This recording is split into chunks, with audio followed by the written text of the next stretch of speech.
Hi friends, வாங்க lunch back பண்ணுற video பார்க்கலாம். இன்றைக்கி காலையில் வீடியோலேயே சொல்லிட்டேன்ல, நான் டிஃபன் எதுவும் செய்ய மாட்டேன்னு. அது மாதிரி தான் சாதம் தான். காலையில் சாதமே சாப்பிட்டாச்சு. இன்றைக்கி படைக்கலை, அமாவாசை இருந்தோம். ஏன்னா எங்கள் ஊரில் வந்து ஒரு டெத் ஆகிடுச்சு. இந்த மாதிரி உள்ளூரில் டெத் இருக்கும்போது அன்றைக்கி படைக்கக்கூடாதுன்னு சொல்லுவாங்க. அதனால் படைக்கலை. சாப்பாடு மட்டும் செஞ்சு காக்காவுக்கு மட்டும் சாப்பாடு வச்சாச்சு.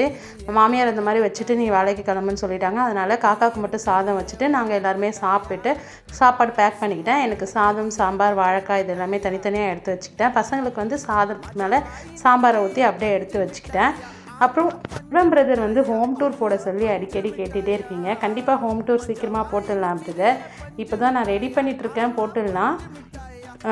என்ன எந்த பர்டிகுலர் ரீசனும் இல்லை, நம்ம கொஞ்சம் எல்லாத்தையும் நீட்டாக எடுத்து வச்சுட்டே இருக்கணும்ல. அதனால் நான் வேலைக்கு உண்மையை சொல்லணும்னா பேசிக்காக நான் ஒரு சோம்பேறி. அதனால தான் நான் கண்டிப்பாக சீக்கிரமாக வீடியோ எடுத்து அப்புறம் பசங்களுக்குமே சாப்பாடு செஞ்சு வச்சுட்டு அவங்களுக்கு ஸ்நாக்ஸ்க்கு முறுக்கு பர்பி கொடுத்துருவேன். வீடியோவில் தான் ஃப்ரெண்ட்ஸ் பிடிச்சிருந்தா லைக் பண்ணுங்கள், நம்ம சேனல் சப்ஸ்கிரைப் பண்ணுங்கள்.